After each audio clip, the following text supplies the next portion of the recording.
Hello everyone. In today's video we will see what is jumper wires. So jumper wires we use to connect two components. So here is the one end of jumper wire, here is another end. So consider here I have an LED on my breadboard and I want to connect that LED on Arduino Uno. So what I will do, so this is the LED, one is the anode, one is the cathode. So long terminal will be anode and short one will be cathode.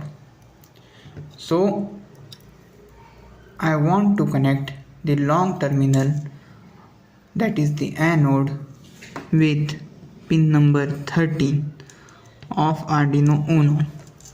So here you can see the pin number 13. So like this I connected anode to the pin number 13 using my jumper wire, and I want to connect another terminal of the LED to ground.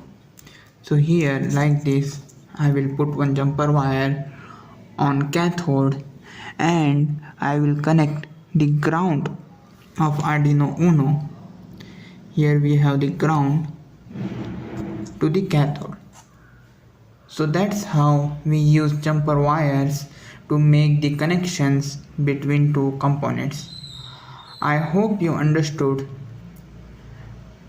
how to use jumper wires in your circuits. That's it for today's video. Bye.